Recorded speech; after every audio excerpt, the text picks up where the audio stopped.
Hey, good morning, everybody. I just wanted to report on using these large spools of acrylic wool from Mauzer.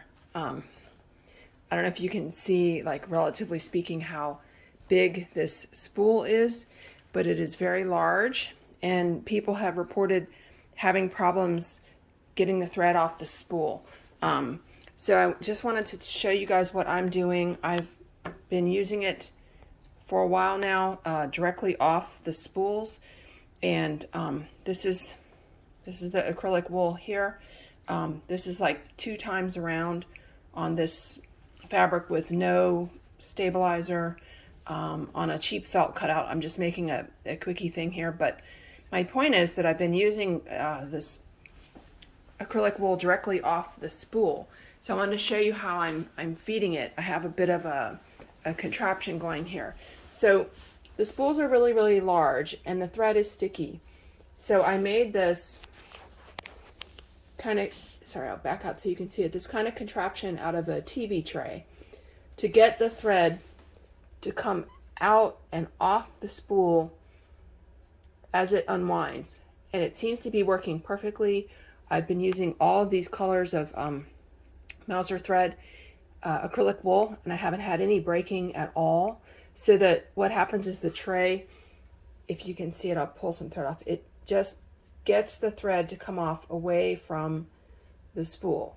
So how I made this was, I have a piece of all thread that is, I have a little nut in here and a washer. I punched a hole in this TV tray. It's basically a takeout food container. Don't mind these 3 holes on the outside. That was my first failed attempt, but then I realized I needed it to be centered, so the thread could come off the spool easy. So this is basically just a piece of threaded rod that I just had it on hand, and I cut it to size, and it sticks down through the spool here. And then once it's gone through the spool, I have a block of wood here. This is left over from our house renovations, and I just drilled a hole part way into my wood, and then I just stick that in, and it just stands like that. So I just stick it through the spool and it stands like that. So I'm using the spool just like this, and this was not hard to make. You could go to your hardware store and make something like this. I just made sure when I found this TV tray that the edge was smooth, so that as the thread went up, it wouldn't catch on the edge of the TV tray. Then what I had to do, you need some thread to equalize as it feeds. So I actually have my camera phone mount attached to my table here, and it goes up to that. So it goes from the thread stand on the floor all the way up, and I have it passing through a binder clip here, because the handles on the binder clip are normally smooth. So I have it passing through the binder clip and have it coming back down.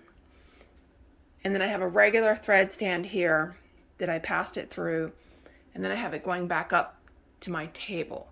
And I put in this extra distance just to try to equalize the pressure in the thread. The longer the distance your thread is feeding, the smoother it can be. And then once it passes through here, it goes back up to my table.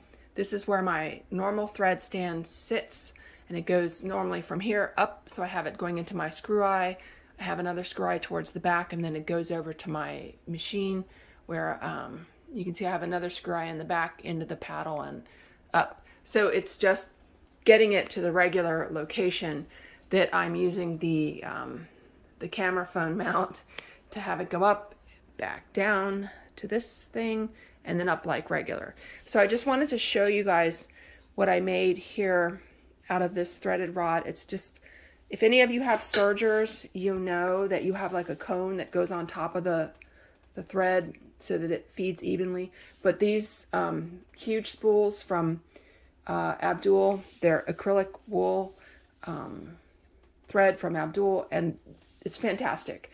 Just need to get over the how to get it off the spool problem to make things easier. So I just wanted to show you what I'm doing. Thanks for watching.